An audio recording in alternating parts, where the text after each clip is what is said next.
João, capítulo 1, do verso 1 ao verso de número 5, o texto da palavra de Deus nos diz assim: No princípio era o Verbo, e o Verbo estava com Deus, e o Verbo era Deus. Ele estava no princípio com Deus. Todas as coisas foram feitas por intermédio dele, e sem ele, nada do que foi feito se fez. A vida estava nele, e a vida era a luz dos homens. A luz resplandece nas trevas, e as trevas não prevaleceram contra ela. Vamos orar. Amado Senhor e Salvador nosso, bendito, glorificado, exaltado seja o teu santo nome. Somos imensamente gratos, Pai, porque podemos nos apresentar mais uma vez no dia do Senhor, na tua presença, a fim de exaltar a tua majestade e de receber, ó Deus Santo, a instrução da tua palavra. Que neste momento o Senhor venha nos edificar. Sabemos que a Escritura do Senhor é inspirada por ti mesmo, sendo assim útil para o nosso ensino, edificação, para a nossa educação na justiça, e desta forma, ó Deus, o Senhor está certamente nos aperfeiçoando, a fim de nos tornar cada dia mais semelhantes a Jesus Cristo, nosso irmão mais velho. Rogamos ao Senhor que nesta noite o teu Espírito venha falar ao nosso coração para a tua própria glória, em nome de Jesus, amém. Meus irmãos, o Evangelho conforme João é um dos livros mais lidos da Bíblia, talvez o livro mais lido do Novo Testamento. É comum as igrejas, inclusive, entregarem aos novos convertidos um exemplar do Evangelho de João e recomendar a sua leitura. Eu já fui em algumas igrejas em que os visitantes de primeira vez recebiam um kitzinho, e dentro desse kit vinha o Evangelho de João. E essa atitude, ela pode insinuar que o Evangelho de João seja o mais fácil e o mais simples de se entender dos 4 evangelhos. E nesta questão há uma verdade e um erro. A verdade é que de fato é fácil compreender o Evangelho de João, porque é um evangelho simples. O erro está em não considerar a profundidade que há no Evangelho de João. E um escritor já disse a respeito do Evangelho de João que ele é semelhante a uma grande piscina que começa bem rasinha e termina bastante funda. Nessa piscina, então, pode-se banhar crianças, pessoas que estão começando a nadar, que ainda não têm tanta intimidade assim com a água, e pessoas que conseguem mergulhar muito fundo. Todos podem se banhar nessa grande piscina. O autor do Evangelho, como o nome traz, é João, um dos 12 apóstolos, e dentre os 12, um dos 3 que eram mais chegados ao Senhor Jesus. E há certo consenso entre os estudiosos conservadores sobre a autoria joanina, e eu digo consenso porque nenhum dos 4 evangelhos traz como título o nome do autor. Isso foi atribuído, mas há consenso desde os primórdios da igreja sobre o nome de João como escritor desse evangelho, por causa de algumas evidências que você tem no livro. Por exemplo, o escritor aqui se coloca como uma testemunha ocular daquilo que tinha acontecido, do que está sendo registrado. Se você lembrar de outro evangelho, o evangelho de Lucas, Lucas já inicia dizendo que não foi testemunha ocular. Ele começa o evangelho dizendo: visto que muitos houve entre nós que realizaram uma exposição dos fatos que se realizaram, me pareceu bem também a mim, depois de acurada investigação de tudo desde a origem, escrever. Ou seja, Lucas foi um pesquisador, Ele foi lá, fez entrevistas, conversou com pessoas que tiveram contato com Jesus, mas ele mesmo não havia sido testemunha ocular. João não. Se você olhar para o capítulo 1, verso 14, você já tem uma evidência de que o autor está junto com Jesus, porque ele diz: e o verbo se fez carne e habitou entre nós, cheio de graça e de verdade, e vimos a sua glória, glória como do unigênito do Pai. Eu li aqui, durante a liturgia, a primeira epístola de João, epístola que está sendo escrita para combater falsos mestres que ensinavam de forma errada a respeito de Jesus, e a forma como João escreve a sua primeira carta se assemelha bastante ao Evangelho. Se você olhar lá para a carta, ele vai dizer assim: o que era desde o princípio, o que temos ouvido, o que temos visto com os nossos próprios olhos, o que contemplamos e as nossas mãos apalparam com respeito ao verbo da vida. Na epístola, João usa linguajar semelhante a este que ele começa a introduzir aqui no Evangelho. Outra evidência é o bom conhecimento que o autor tem dos costumes judaicos, inclusive das festas judaicas. João é o único evangelista, por exemplo, dos três, que vai registrar as 3 Páscoas dos 3 anos de ministério de Jesus. João vai dar detalhes das festas e dos costumes dos judeus. Uma terceira evidência é o conhecimento da geografia do local. João, como judeu, conhecia bem a Palestina. E outra evidência é o fato de ele descrever a si mesmo, não pelo seu nome, João. Ele nomeia todos os discípulos. Ele fala de Mateus, ele fala de Pedro, mas quando ele fala de si mesmo, ele não fala sobre João, ele fala sobre o discípulo a quem Jesus amava. Uma forma de João não expor o seu nome tão claramente, mas ser reconhecido por aquilo que parece fazer mais sentido, ou para aquilo que lhe dava mais valor, que era o amor do seu Senhor por ele. Em vários momentos você vai ter essa expressão: e o discípulo a quem Jesus amava. Desde muito tempo a tradição tem atribuído então isso a João. João é o discípulo que Jesus amava.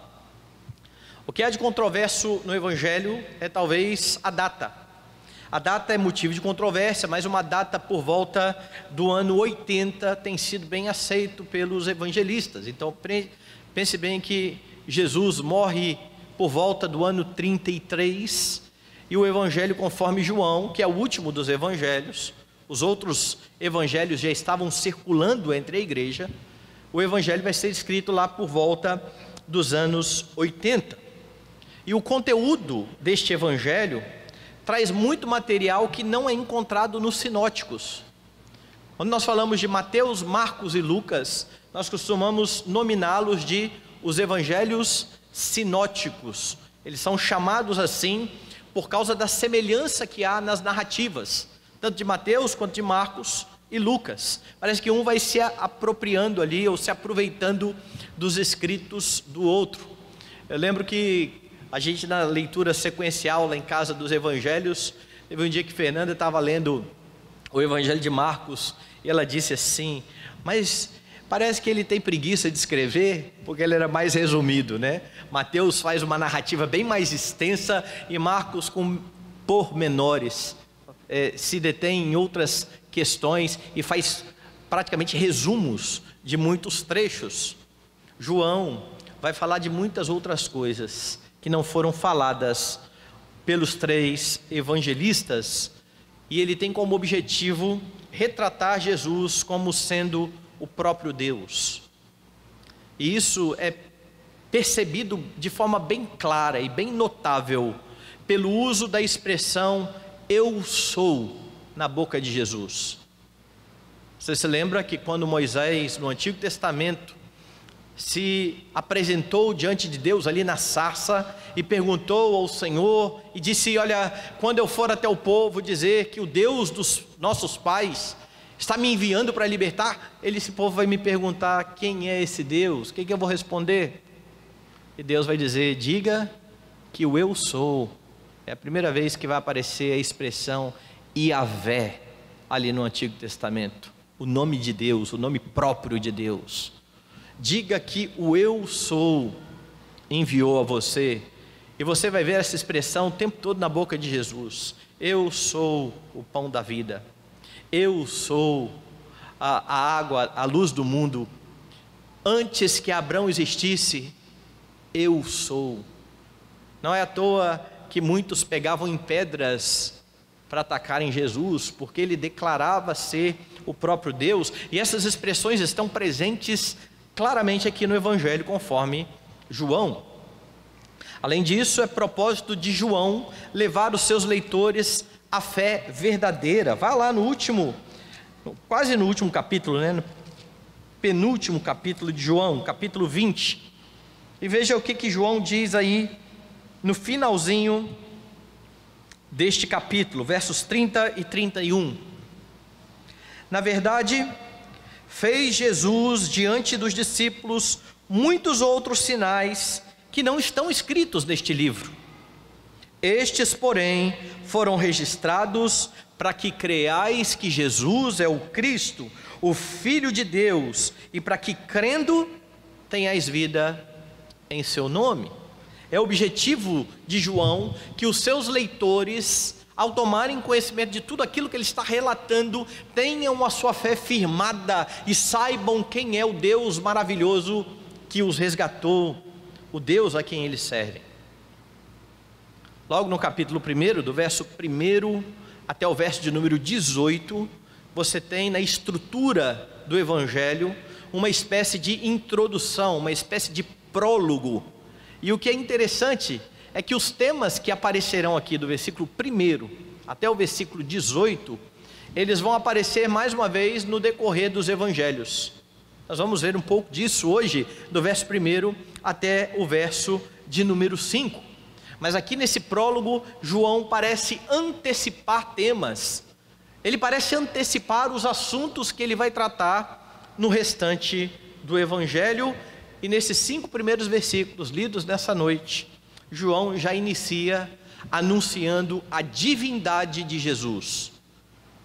Esse é o primeiro tema levantado por João aqui no seu Evangelho. Jesus é divino, Jesus é o próprio Deus. Como é que João faz isso? Ele faz isso, olhe para os versículos 1 e 2, mostrando primeiramente que Jesus é eterno. No princípio era o Verbo, e o Verbo estava com Deus, e o Verbo era Deus. Ele estava no princípio com Deus. Veja que forma magnífica que João abre o seu Evangelho. Ele remete os seus leitores ao primeiro livro da Bíblia.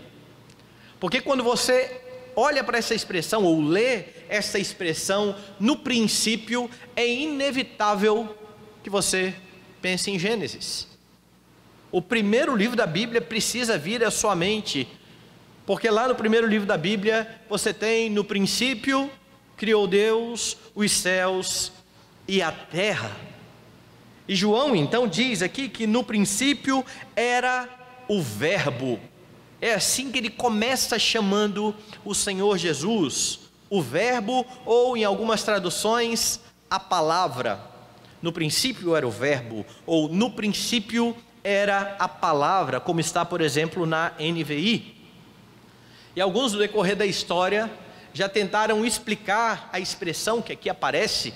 A palavra que aqui aparece na língua grega é a palavra logos, que é encontrada com abundância em muitos escritos da filosofia grega. E alguns estão dizendo: olha, João está se apropriando daquilo que os filósofos falavam a respeito do logos, ou a respeito da palavra. Os filósofos muitas vezes tratavam o logos como a questão do intelecto, do raciocínio, mas apesar de o termo ser encontrado nos filósofos, o uso que João faz dessa palavra tem origem na própria Escritura. João não toma conhecimento daquilo que os filósofos pensam sobre o verbo ou sobre a palavra. João quer firmar os seus leitores na Escritura. Ele precisa apresentar Jesus tal qual ele vem sendo prometido no Antigo Testamento. É por isso que você consegue fazer uma conexão entre Jesus sendo apresentado aqui como o verbo ou como a palavra, com textos do Antigo Testamento que falam da palavra de Deus de forma pessoal. Como exemplo, veja por exemplo o Salmo de número 33, verso 6, em que o salmista diz: os céus por sua palavra se fizeram. Ou um outro texto que vai aparecer em Provérbios, que mostra naquele discurso a respeito da sabedoria, que Deus cria todas as coisas pela sua palavra, e ali a sabedoria e a palavra são apresentados como uma pessoa. É esse o uso que João está fazendo da expressão o verbo ou a palavra de Deus aqui no seu evangelho. Muitos olham para esse texto e erroneamente atribuem a Cristo um momento em que ele foi criado. Eles apelam para esse texto porque o texto está dizendo: no princípio era o verbo e o verbo estava com Deus. Bom, se o princípio é aquele princípio de Gênesis, no princípio criou Deus os céus e a terra, alguns dizem foi exatamente nesse momento em que Deus criou os céus e a terra que ele também criou o verbo. Muitos vão dizer então que Jesus, ele não é eterno, mas que ele teve um início. Ele apareceu, ele foi criado pelo Senhor na história, sendo, muitos vão dizer, a primeira criatura de Deus, por meio de quem Deus vai criar. Então muitos fazem isso, e essa é uma heresia bastante antiga, e que é abraçada por muitos que se declaram cristãos nos nossos dias. Há uns anos passados, o pseudo-apóstolo da seita mundial disse que Jesus foi criado por Deus e que depois de ter sido criado por Deus, ele criou todas as coisas. A heresia é antiga, mas está na boca de falsos mestres mais novos, mais recentes. Não é isso que João está fazendo aqui, não é isso que João está falando aqui neste momento, porque quando você olha para todo o versículo, fica claro que João não deixa a menor margem para esse tipo de pensamento, porque olha o que ele afirma: no princípio era o verbo estava com Deus, e o verbo era Deus. E aqui é uma realidade já maravilhosa, descrita por João. Jesus é Deus desde toda a eternidade, mas apesar de ser Deus e o único Deus verdadeiro, ele é uma pessoa distinta da pessoa do seu Pai. Veja se não é isso que João está fazendo.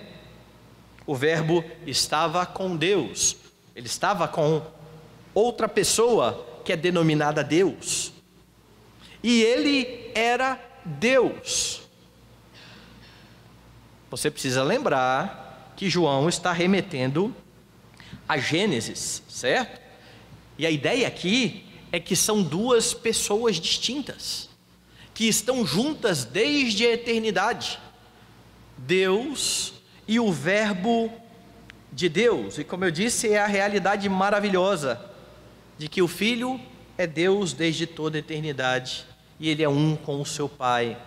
A expressão que aparece aqui, e o verbo estava com Deus, literalmente significa que ele estava face a face com Deus, mostrando que não é uma pessoa sozinha, mas que são duas pessoas distintas, uma que está face a face com a outra, em plena comunhão com a outra pessoa, tendo a mesma glória. E se você quiser lembrar de algo que Jesus disse no Evangelho que remete a isso, vá lá no capítulo 17. E lá no capítulo 17, quando Jesus está naquela que é chamada a oração sacerdotal. Ele diz assim no verso 4: eu te glorifiquei na terra. Jesus está orando ao seu Pai, consumando a obra que me confiaste para fazer. E agora glorifica-me, ó Pai, contigo mesmo, com a glória que eu tive junto de ti antes que houvesse mundo. E então, na sua oração sacerdotal, Jesus faz referência exatamente a isso que João está falando aqui. É por isso que eu estou dizendo que João está logo no início antecipando temas que ele desenvolve no decorrer do livro. Jesus fala a respeito disso. João então está dizendo que Jesus é o Verbo de Deus eterno, que ele é divino, mas que ele não é o mesmo que o Pai. Ele está face a face com o seu Pai, mas ele não é o mesmo que o Pai. Ele está deixando claro aqui que está falando de um único Deus, mas que é um Deus plural, ou como nós confessamos, uma trindade santa. Aqui ele fala das duas pessoas, do Pai e do Filho. O verso 2 vai corroborar isso. Ele estava no princípio com Deus, ou ele estava no princípio face a face com Deus. João quer mostrar aos seus leitores que Jesus Cristo, aquele que se deu na cruz do Calvário, é eterno, sempre existiu, e essa precisa ser a sua crença. Se você foi chamado à fé cristã, não há espaço para uma crença diferente dessa que está sendo estabelecida por João. Jesus Cristo é o Deus eterno. O homem nascido de mulher, nascido sob a lei, como apresentado nos evangelhos sinóticos, como visto muitas vezes nas cartas de Paulo, é o próprio Deus, desde toda a eternidade. Não uma criatura, não alguém que vem em segundo lugar, não um semideus, mas o verdadeiro e único Deus, o Filho unigênito de Deus. Isso vai ser dito mais à frente no verso 18, veja lá, ele vai terminar o prólogo assim: ninguém jamais viu a Deus, o Deus unigênito que está no seio do Pai é quem o revelou. Logo, o que João está dizendo lá no começo é que este Verbo é o Filho unigênito do Pai. O que João está dizendo logo de início é que no princípio o Filho unigênito estava com o seu Pai e tinha comunhão perfeita com o seu Pai desde toda a eternidade, estando então face a face com o seu Pai, sendo o único Deus, mas distinto do seu Pai, duas pessoas diferentes. Jesus é o Filho eterno de Deus. Não houve um momento em que ele se tornou o Filho de Deus, mas ele é em essência, ontologicamente, o Filho gerado eternamente do seu Pai. Quando você dominicalmente vem à igreja, se reúne com os irmãos, você vem adorar o Deus eterno, Jesus Cristo, aquele que se deu por você, a fim de tornar você um filho de Deus, um filho adotivo de Deus. É o Filho eterno de Deus, é o Deus poderoso, por meio de Cristo, que está então, desde a eternidade, face a face com o seu Pai. Você pode ter o privilégio de se achegar ao Pai e estar face a face com o Pai por meio de Jesus Cristo. Já imaginou o tamanho desse privilégio? pecadores. Pecadores que estão separados do Senhor pelo pecado, que são redimidos e que agora são acolhidos, recebidos pelo Pai, com quem estamos face a face, por meio de Cristo. Pela fé, nós cremos exatamente isso. Nós estamos na presença de Deus, e você precisa de lembrar de algumas coisas importantes aqui. Desde que o homem caiu lá no jardim do Éden, Deus colocou querubins para que o homem não voltasse mais para o Éden. O Éden, o sinal da presença de Deus, é onde a presença de Deus se manifesta de forma maravilhosa, mas agora pecando o homem é expulso daquele jardim. Deus continua se revelando ao homem, Deus se faz presente no meio do povo, Deus manda que este povo construa um tabernáculo, e nesse tabernáculo existe um lugar chamado o Santo dos Santos, o local em que a presença de Deus está manifesta de forma especial, um local onde o povo não pode entrar. O povo está em pecado, somente o sumo sacerdote, uma vez por ano, pode entrar no Santo dos Santos. Pois quando Jesus morre, e os evangelhos relatam que o véu do santuário se rasga de cima a baixo, nós somos agora recebidos na presença do Senhor, diante da face do Senhor, porque Jesus, que sempre esteve face a face com o Senhor, é aquele que nos media, é aquele que nos apresenta diante do seu Pai. É isso que acontece quando nós nos apresentamos dominicalmente cultuando ao Senhor. E é por isso que nós precisamos levar muito a sério aquilo que nós fazemos aqui. Infelizmente nós temos uma concepção muito errada da adoração e do culto. Tem muita gente que acha que há partes no culto que são meio que um intervalo.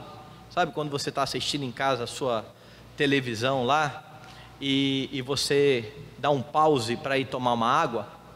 Para muitos o momento de pause é o momento que a gente vai cantar. Vamos cantar um hino, aí eu vou lá tomar uma água, aí eu vou fazer alguma coisa e eu desconecto da adoração, esquecendo que quando eu estou cantando, eu estou respondendo a Deus, porque Ele já me falou por meio da palavra.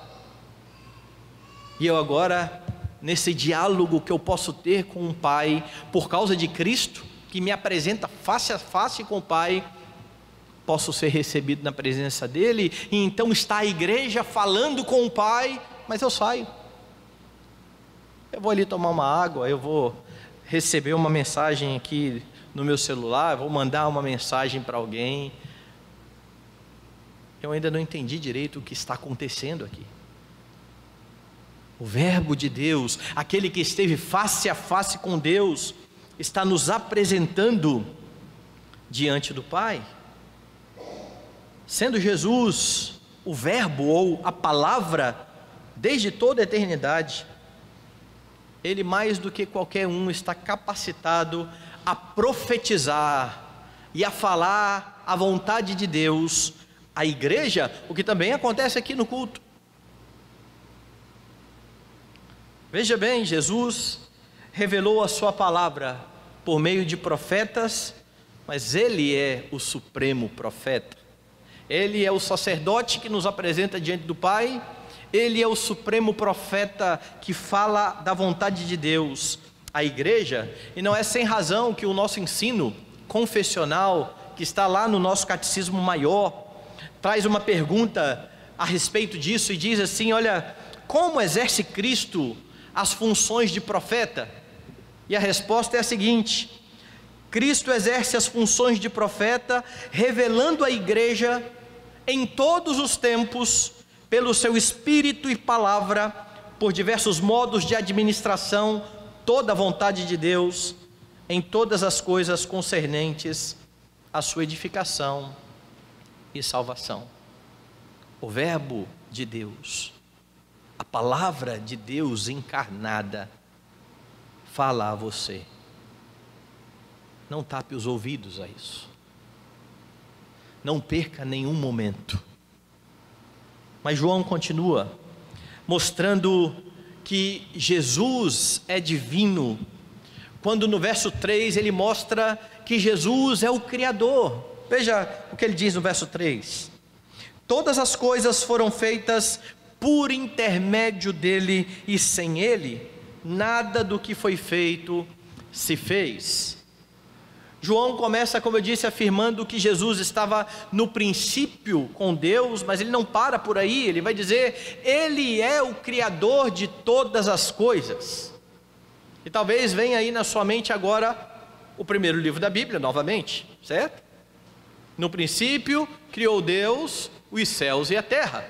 João diz que céus e a terra e todas as coisas foram criados pelo Filho, por Jesus. Como é que você concilia João com Moisés? Eles estão falando de coisas diferentes, eles estão se contradizendo. Será que a Bíblia de fato está trazendo informações desconexas? Na verdade, é muito fácil conciliar essas duas afirmações. Você só precisa lembrar que a revelação de Deus, ela é progressiva. Isso significa que em cada momento da história, Deus revelou uma porção da sua palavra que foi suficiente para os nossos irmãos do passado. Adão não teve a mesma quantidade de revelação que nós temos. Moisés não teve a quantidade de revelação que nós temos. Nós vivemos num tempo em que toda a revelação já nos foi dada, mas Deus vem se revelando aos poucos durante a história. Sendo assim, os leitores de Moisés tinham a ideia de que o Deus que fez os céus e a terra era um Deus plural. Por que você sabe que eles tinham essa ideia de que Deus era um Deus plural? Exatamente porque quando chega lá no capítulo 1, na criação do homem, o tempo todo o texto vem falando assim, e disse Deus, haja e houve, e disse Deus, haja e houve, mas quando chega na criação do homem, Deus para, e o texto narra da seguinte forma, e disse Deus, façamos o homem à nossa imagem, conforme a nossa semelhança. Deus não estava falando com anjos, Deus não estava falando com mais ninguém, senão com as pessoas da Trindade. E naquele momento, aqueles primeiros leitores de Gênesis têm ideia de que Deus é uma pluralidade. Quando você lê João, ele te dá a notícia de que este Deus, que é um Deus plural, é Pai, é Filho, e ele vai me falar mais à frente a respeito do Espírito Santo. É a Trindade, porque a criação é obra do único Deus que subsiste em 3 pessoas. É por isso que a criação é apresentada como sendo a obra de Deus, como sendo uma obra do Senhor Jesus Cristo, como sendo uma obra do Espírito de Deus.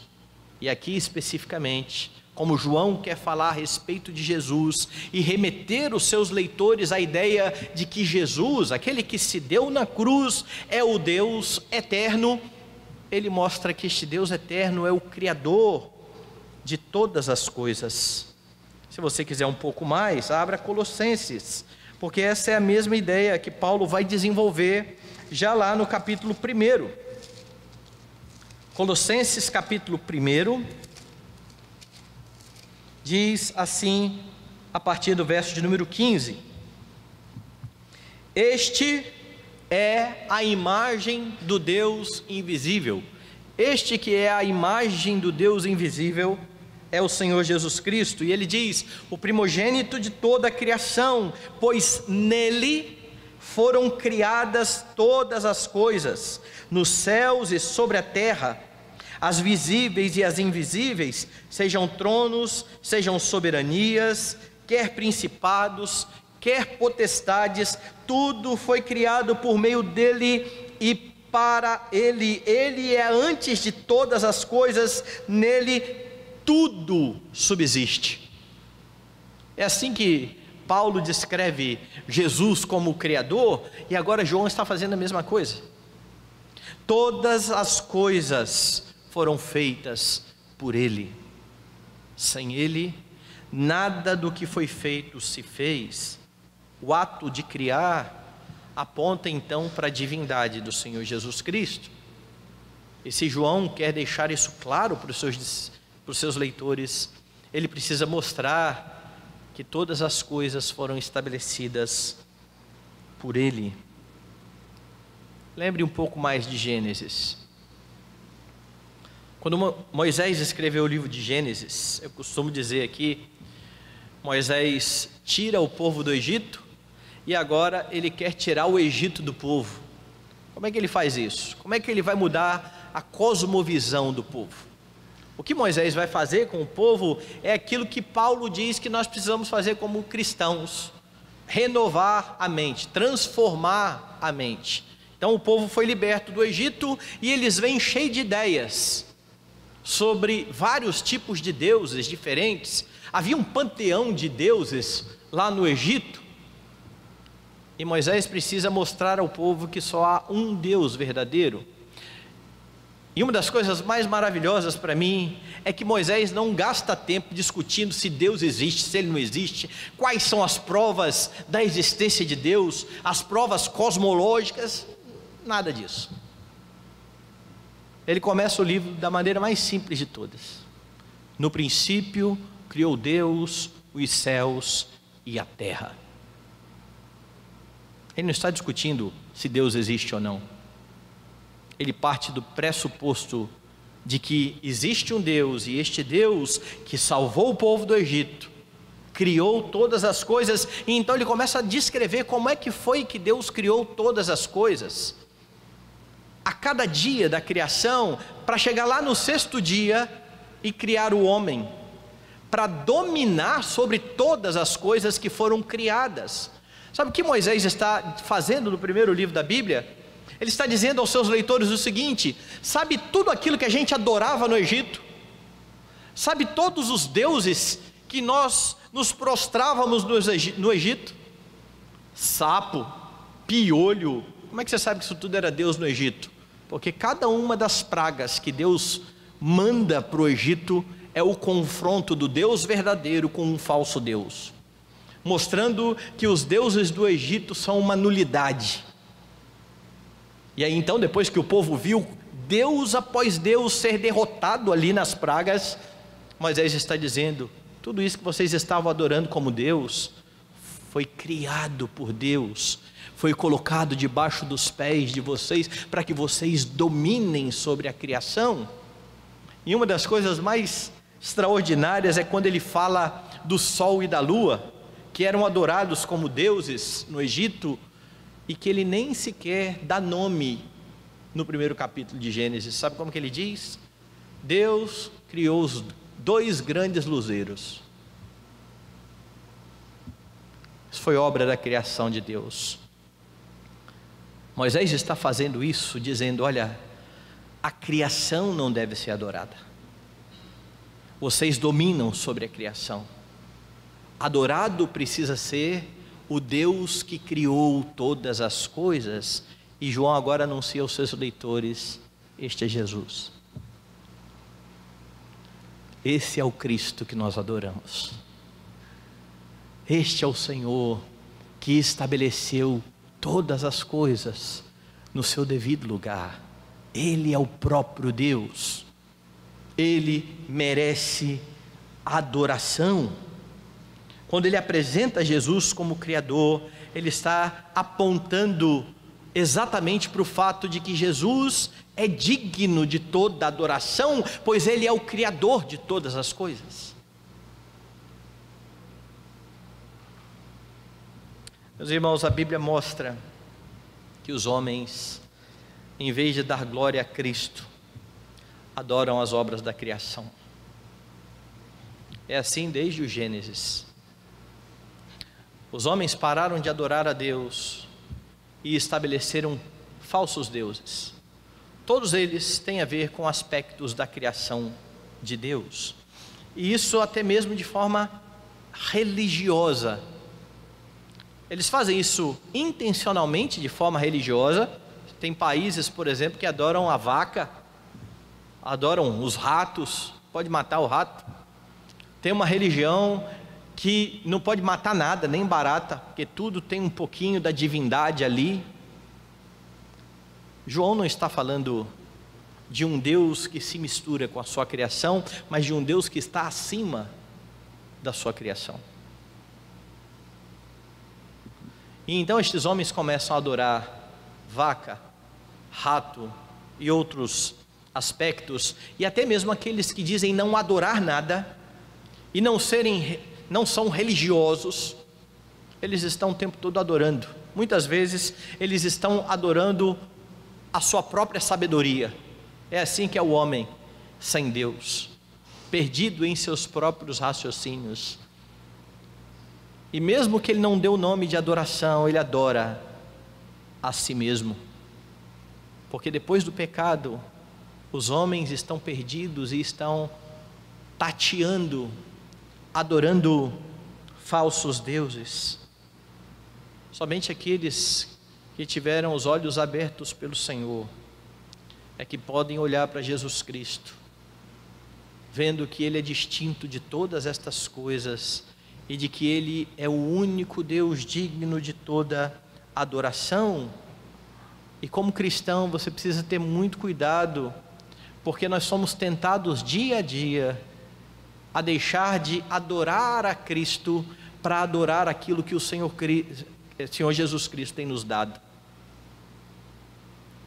É por isso, vimos isso nessa manhã, que nós temos a Cristo, o Deus todo glorioso, mas ficamos tristes porque alguma coisa falta na minha vida. Um casamento, um filho, uma casa, um pouco mais de dinheiro, todas, por sinal, coisas boas, lícitas, dadas por Deus, mas que quando são motivo de toda a tristeza das pessoas, é porque já tomaram um outro patamar na vida das pessoas, se transformando em deuses funcionais. Nós adoramos a Cristo e não aquilo que Ele nos dá. Ele é gracioso e nos dá muitas coisas, mas nós nos contentamos nele. E quando nós nos contentamos nele, ainda que venhamos a perder aquilo que nos foi dado, dinheiro, posses, parentes queridos, cônjuge, filhos, nós podemos, à semelhança de Jó, dizer: Deus deu e Deus tomou, bendito seja o nome do Senhor, porque a vida está centrada naquele que deve ser adorado. Ele é o Criador. Na obra da criação você percebe a divindade de Jesus Cristo, desde as menores até as maiores coisas, tudo criado por Ele. Você percebe a sua sabedoria, a sua bondade, a sua misericórdia, o seu poder, a sua graça e muito mais. É por isso que Paulo consegue dizer aos seus leitores que os atributos invisíveis de Deus podem ser vistos naquilo que Ele criou, naquilo que Ele estabeleceu. E é por isso que a sua alegria precisa estar firmada e fundamentada nele, no Criador de todas as coisas. Porque apesar de ser lícito desfrutar da criação, é pecado viver em função da criação. É pecado colocar a criação num local onde ela não deveria estar. As obras da criação precisam conduzir você para Cristo, precisam fazer você perceber toda a glória do seu Salvador, que é o Criador de todas as coisas. E esse Criador de todas as coisas, pense no universo e na grandiosidade do universo. a ponto de Isaías dizer que ele conhece as estrelas, cada uma pelo seu nome. Eu, quando dava aula, os cursos eram de 6 meses, eu tinha a média de 30 alunos. Eu só conseguia decorar o nome dos meus alunos no último dia de aula. Quando eu conseguia decorar o nome de todo mundo, acabava a aula.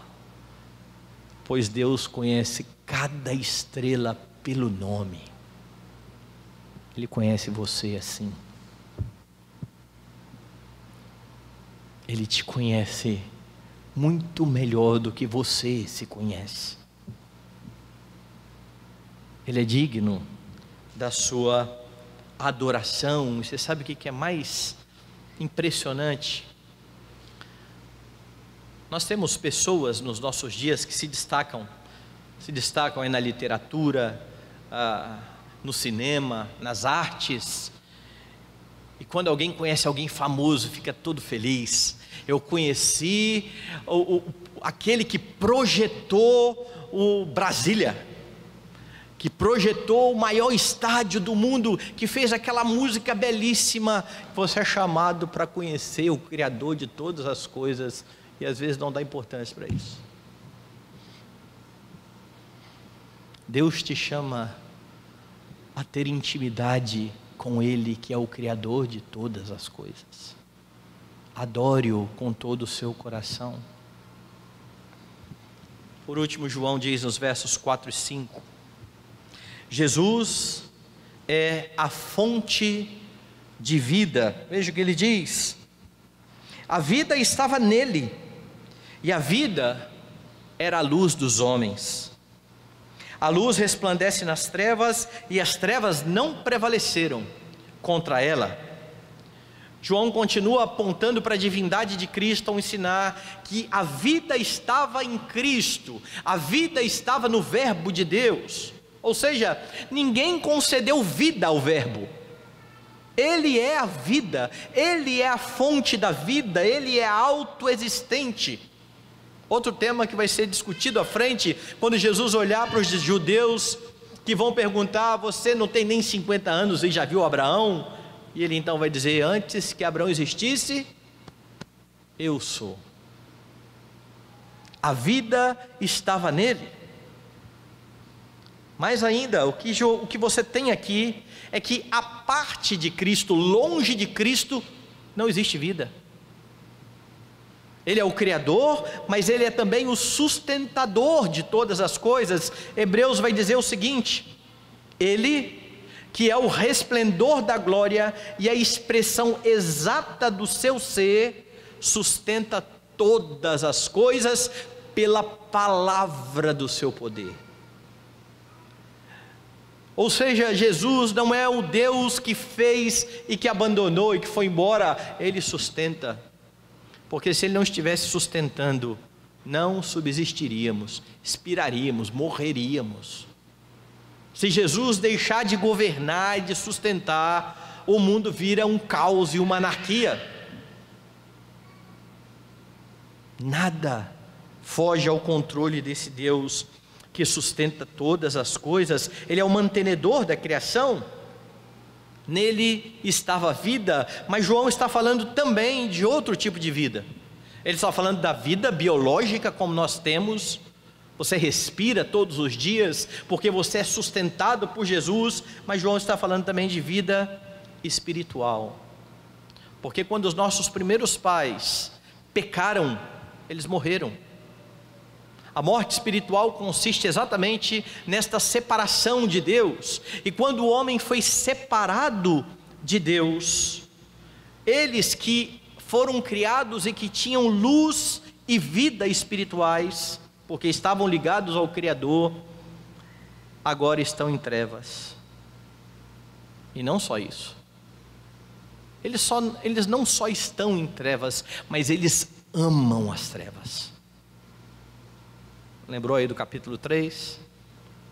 E o julgamento é este: que a luz veio ao mundo, os homens amaram mais as trevas do que a luz, porque as suas obras eram más. O pecado lançou o homem em trevas, mas este homem não está incomodado com isso, ele ama as trevas.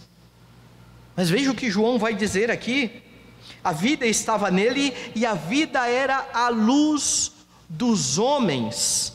A luz resplandece nas trevas.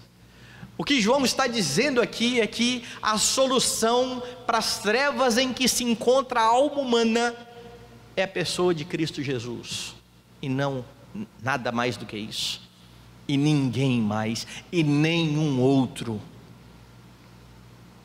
A alma em trevas precisa ser subjugada pela luz. A luz vem para vencer as trevas. É Jesus a solução para este homem em trevas, e o paralelo que João estabelece novamente com Gênesis aqui é inequívoco, porque se lembre lá de novo de Gênesis. Por ocasião da criação, Moisés diz: a terra estava sem forma e vazia, e havia trevas sobre a face do abismo, e disse Deus: haja luz, e houve luz. E agora João está dizendo: a vida estava nele, a vida era a luz dos homens, a luz resplandece nas trevas, as trevas não prevaleceram contra ela. O que João está dizendo aqui, em outras palavras, é que ao mandar de Jesus, as trevas se dissipam. Do mesmo jeito que foi no princípio, quando tudo estava em trevas e houve luz, quando Jesus fala a mortos espirituais e os chama da morte para a vida, as trevas não prevalecem. O homem vem para a luz. Jesus, que é a luz, resplandece nestas trevas espirituais. O mesmo que trouxe luz à criação, trouxe luz à sua vida. O mesmo que subjugou as trevas na criação, venceu as trevas que havia na sua vida, e Ele tira pecadores das trevas, trazendo-os para a sua maravilhosa luz. E esta é a visão de todo homem sem Cristo, um homem que caminha em trevas. Você um dia andou assim, perdido, e o pior dessa situação é que você era um perdido que não se dava conta de que estava perdido. Estava tudo muito bom, até que um dia o Senhor Jesus Cristo o trouxe para a luz. O mesmo que agiu na obra da criação, age agora na obra da recriação, da restauração de todas as coisas, do mundo que está imerso nas trevas por causa do pecado. Quando Jesus fala e chama pecadores ao arrependimento, não há quem possa se manter nas trevas, porque Ele é poderoso para salvar. Então louve a Deus, porque foi isso que Ele fez com você. Você que nem percebia, você que amava as trevas, mas que um dia viu a luz resplandecente do seu Salvador. Mas você pode pensar um pouco mais a respeito deste último ponto, porque como crentes, talvez enfrentemos momentos difíceis, momentos tensos na vida. Hoje pela manhã falávamos também sobre isso. Momentos em que vai parecer que você está envolto em trevas. Sabe quando os homens dizem que, tem uma expressão que diz que você não vê nenhuma luz no fim do túnel? É porque está escuro. Está escuro. Pois o Jesus que salvou a sua vida é poderoso para te tirar dessa situação e dessa condição. Você não precisa viver imerso em trevas, mas pode olhar para o seu Redentor.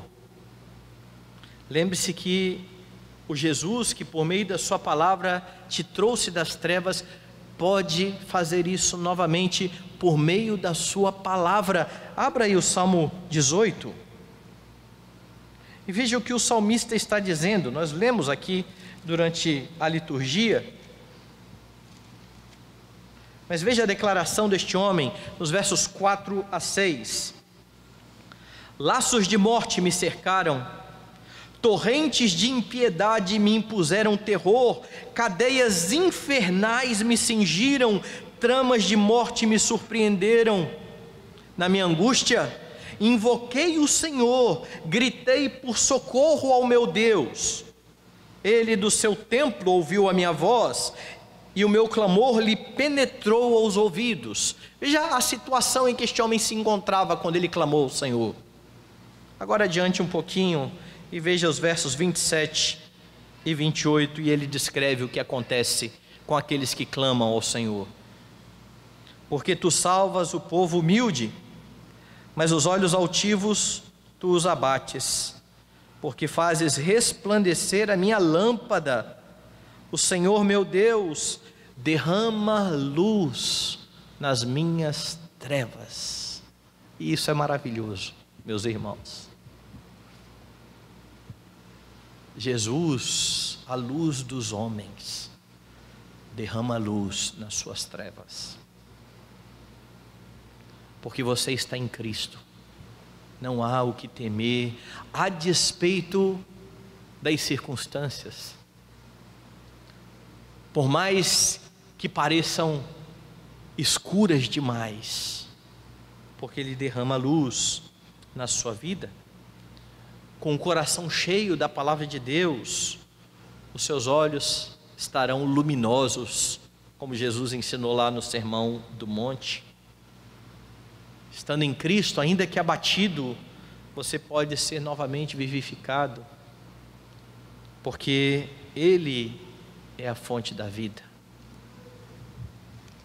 O início do Evangelho de João nos apresenta a divindade de Jesus. Vimos todos os domingos adorar o Deus eterno. Jesus é eterno. O mundo e cada um de nós aqui teve um começo.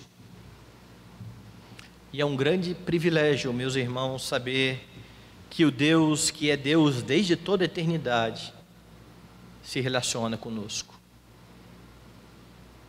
Se fez carne para habitar entre nós. Ele que é um com o Pai, que sempre esteve face a face com o Pai, ainda que uma pessoa distinta do Pai, e que continua tendo o mesmo poder, a mesma glória, sendo Ele o próprio Deus. É a Ele que nós adoramos. Mas João diz que Jesus é o Criador de todas as coisas. Ele criou todas as coisas pelo poder da sua palavra. E como cantamos aqui nesta noite, em silêncio, se ofereceu por nós. Aquele que criou e que mantém pelo poder da sua palavra, vai ser levado como ovelha muda ao matadouro, a fim de cravar na cruz os pecados do seu povo, mas ainda assim, Ele continua governando sobre todas as coisas. Ele governa sobre as circunstâncias que você enfrenta. Ninguém menos que o Criador está com você todos os dias, então não tema. E tenha muito cuidado para não exaltar a criação e começar a adorar a criação ao invés do Criador. Esse Jesus é a fonte de vida. E quando você creu nele, você foi trazido da morte para a verdadeira vida, das trevas para a maravilhosa luz. Não há vida fora de Cristo. Então, por mais que as dificuldades muitas vezes te assolem, e talvez tentem você a desistir de Cristo, é algo ainda mais terrível do que enfrentar quaisquer dificuldades que venham na sua vida. porque fora dele não existe verdadeira vida. Nele você tem vida espiritual, e mesmo que morra, crendo, você não morrerá eternamente, e um dia será trazido novamente à vida. Ele é luz, a verdadeira luz, para os seus momentos de escuridão, quando a sua alma estiver carente de amparo.